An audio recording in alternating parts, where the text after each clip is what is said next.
What is up, Shredders? I thought I would make a short video about my custom Strat here. I've been casually building this Strat for the last year, and I think it's pretty much in its final form now. So I thought I'd just make a video just talking about all of the upgrades I made to this guitar. This guitar has been around, at least the body has been around for about 10 years now. This is a Mexican Fender body. I bought it off eBay. Pretty much almost everything on here has been bought off of eBay, except for maybe the locking tuners, which are Amazon. But pretty much I've just been upgrading this guitar just to look somewhat presentable over the last year, and I think I'm very, very happy with where it's at. I'm just going to go over all the parts and just talk about it in general. Body, Mexican body from eBay. The neck itself, I used to have a Mighty Mite neck on here that I bought off eBay, but I bought an official Mexican Fender neck. It's a player Mexican Fender neck, and the thing I liked about the player necks are that it's 22 frets, which you need the 22nd fret to get that high E sound, and it's pretty much essential for me personally. And it has jumbo frets on it, which make it very easy to play. Also really like the 9.5 modern Fender necks because they're very easy for my small to average hands to move around really fast. This thing's set up in standard tuning. I really like the sound of standard tuning, but thank God I bought the Whammy DT because now I can basically keep the same setup while drop tuning to whatever setup I want to. On top of that, I have just official Fender black locking tuners. I think the black looks nicer, it looks more metal. I was very inspired by more or less the Jim Root guitars, and I really like the black hardware. And I've always been inspired by Eddie Van Halen's first guitar, and that's why I definitely had to get a trem on here. I love the sound of the trem, and the BladeRunner trem down here. This is the best trem I've ever used in my life because it stays in tune, more or less. Just as long as you do some maintenance on it every 6 months and oil it a bit, you're pretty much set for life just to have great dive bombs that stay in tune without a lot of hassle. And it's very easy to just throw in there and keep it in tune. On top of that, it stays in tune so well that this guitar more or less has become my standard record and write guitar, because I barely ever have to check the tuner. It's just always there, and it's great. And the setup itself, I used to have I used to have 8s on here, and it was a fantastic string gauge. I'm probably gonna move back to 8s, but my music store in my town didn't have 8s anymore, so I had to buy some 9s, which are great too, but when I set up the 9s so that I had very low action, some of my floating came off of the trem, which kind of sucks because I'm a huge fan of the float sound. Wow, and when I mean float, I mean flutter. This thing floats a little bit, as you can see right there. It's not completely dead with the body itself. There's a bit of a leeway to the top, but it's more or less at a point where I can dive bomb, and if this had 8s on it, I could flutter a bit, which is what I pretty much love in a guitar.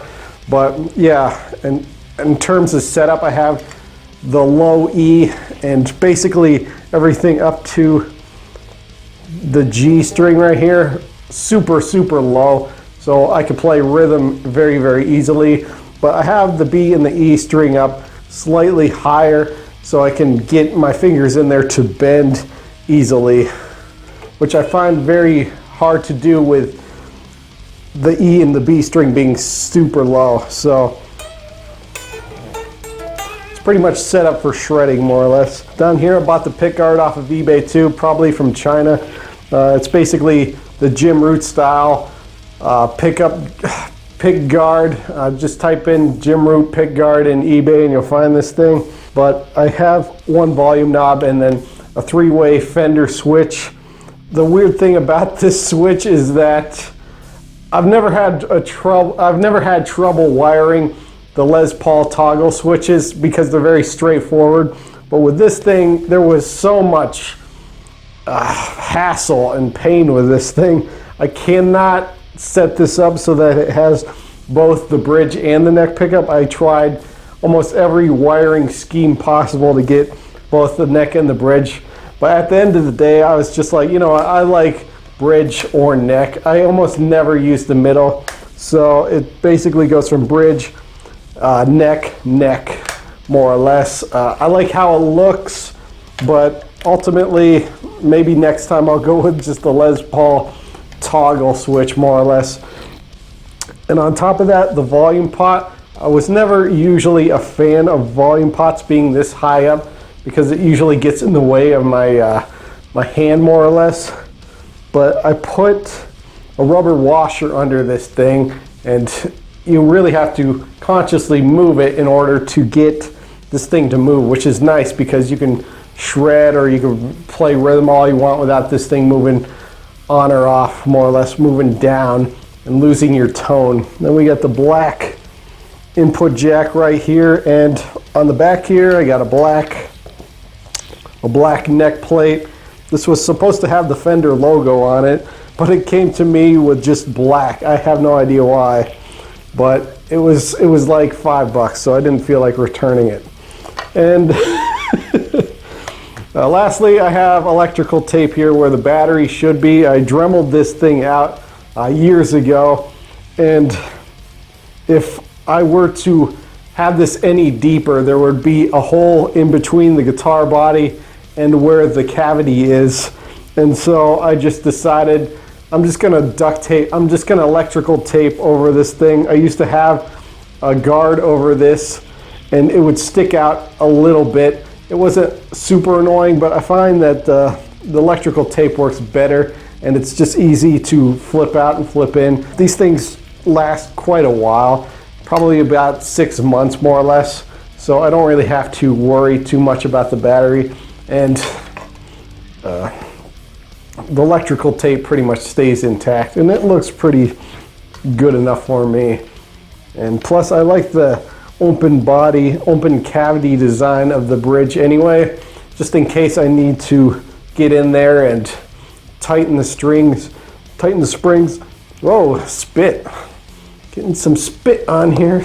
I like to tighten or loosen the springs when I'm changing the strings, more or less, just in case I need the trem to be in a different spot, which is nice.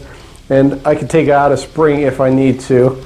Or if I really, really want to have a guitar that has almost no compensation when you bend a string, especially when you record, you can just put more and more springs on here and have a guitar that pretty much bends more or less like a Les Paul, just a hardtail, than you would a guitar with a trem system. But lastly, I've almost forgot, almost ended the video. I used to have Seymour Duncan Blackouts on here and they were fantastic pickups. I really love the sound of them, especially live. They sound really big and open and they really make the guitar just growl because they have this kind of boost to it.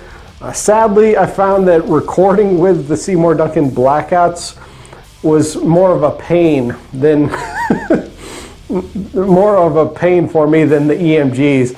And so I bought the same EMGs that come for my Tele, the EMG 60 and the 81 down here, to throw in here because they're much easier, much more versatile to record with. They have a more of a flatter sound EQ wise, where the Seymour Duncan Blackouts have more of that high mid-range boost to it, and they also clip as well, which make it harder to record with and harder to really throw an overdrive in front of, more or less.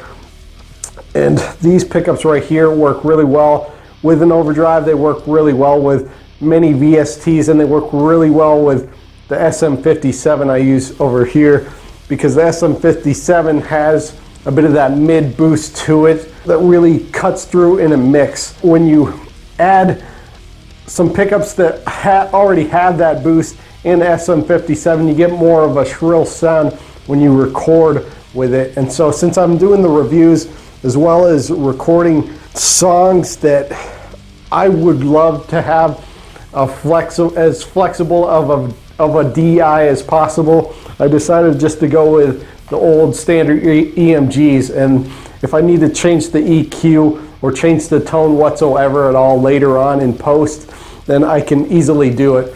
But with the Seymour Duncan Blackouts, it was much more of a pain to do. So I decided to go with EMGs more or less, and I think these things are very solid and they work really well. Well, overall, this is the custom Strat I built. I'm hoping to build another custom Strat in the future, but you're gonna see a lot more of this guitar on this channel. I'm really happy with the way this guitar completely turned out. It's more or less a shredder's dream, and I'll see you next time.